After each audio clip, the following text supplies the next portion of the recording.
ৰাস্তাই ঘাটে যাব নোৱাৰি ৰছীডাল বান্ধি বান্ধি পইচা তুলি লাখে লাখে কাৰ পেটত সোমোৱাইছে।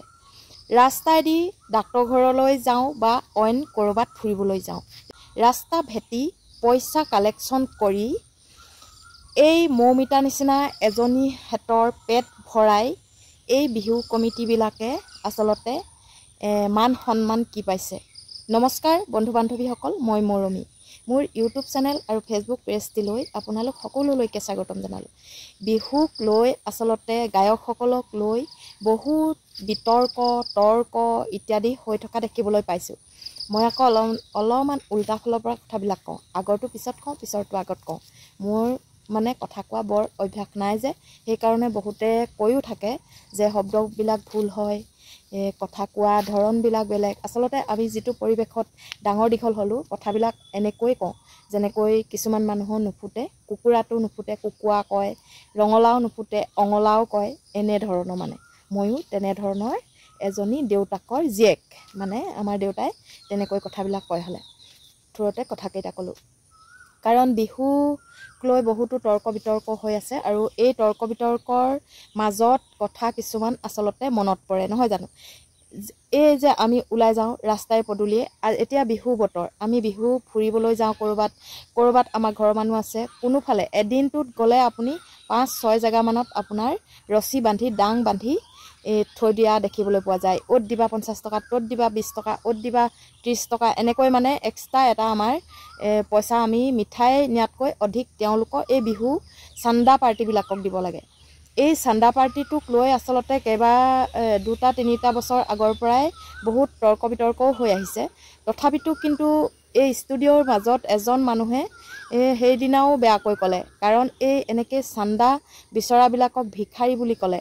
কোনো এখন গাঁৱলৈ যাব নোৱাৰি, পইচা এনেকৈ চান্দা তোলে, এনেকুৱা ধৰণৰ কিছুমান ক'লে। তথাপিতো আমাৰ মানুহবিলাকে বা বিহু কমিটিবিলাকে কিয় এনেকৈ ৰছী বান্ধি চান্দা তুলি এই মৌমিতা নিচিনা মানুহক লাখ লাখ টকা দি ধনী কৰিব লাগে?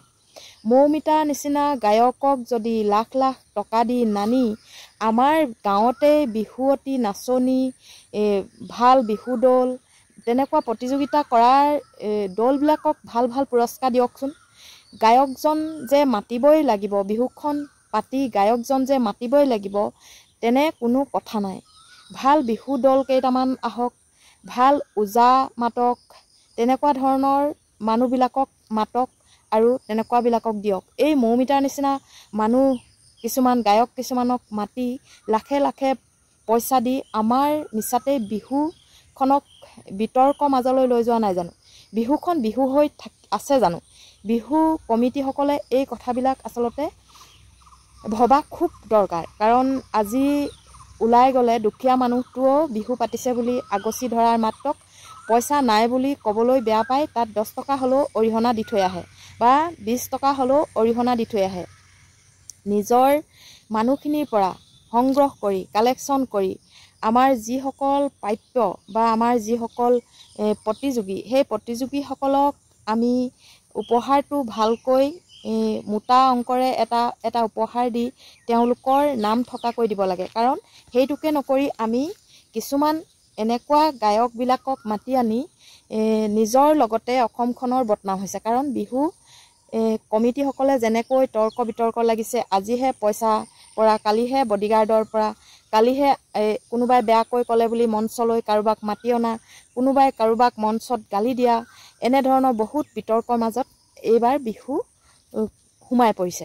আৰু সেই গতিকে এনেকুৱা বিতৰ্কবোৰ নহ'বলৈ, বিহুখন নাপাতিবলৈ নকওঁ, কিন্তু বিহুখন পাতি ইমান বেয়া হোৱাতকৈ নাপাতি ভাল হৈ থকাটোৱে মোৰ মতে ভাল বুলি ভাবোঁ। কাৰণ ইমান বিতৰ্ক কৰি গায়ক এজন মাতি আনি নিজৰো বদনাম, আনৰো বদনাম, বডিগাৰ্ড আনিছে বুলি বদনাম, কোনোবাই পইচা দিলেহে গান গাই ষ্টেজত উঠে, পইচা ইমানেই ডিমাণ্ড কৰে, পইচা কমিটিয়ে গোটাব নোৱাৰিলে নিজৰ পকেটৰ ধন ভৰি হ'লেও দিবগৈলগীয়া হয়।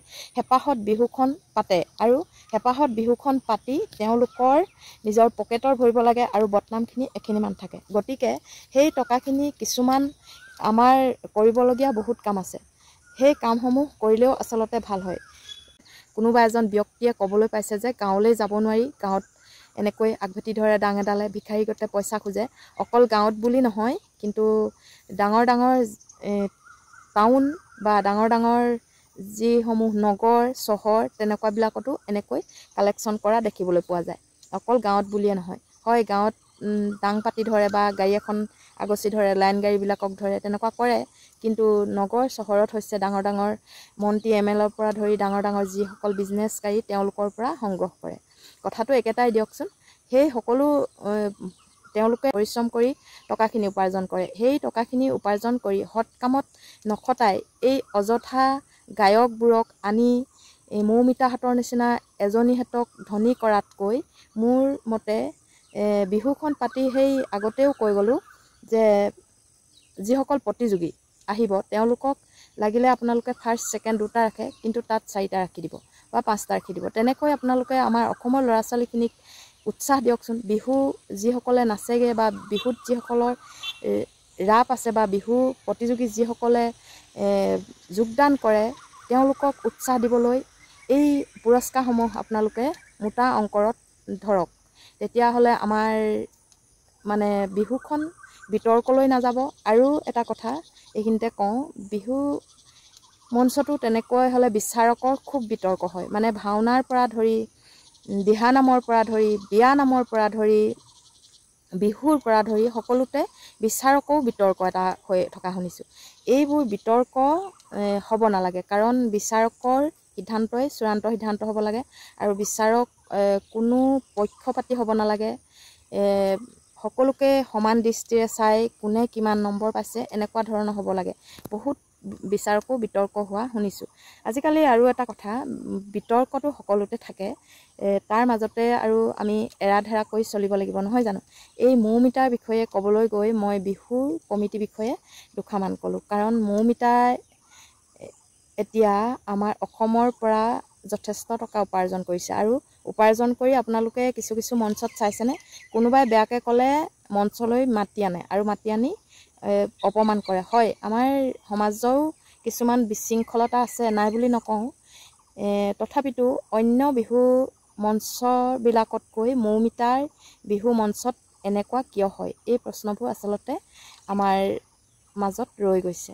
সেই গতিকে মই আপোনালোকৰ আগত এই কথাকেইটা আগবঢ়ালোঁ। যদি ভাল লাগে লাইক কমেণ্ট আৰু শ্বেয়াৰ কৰিবলৈ নাপাহৰিব।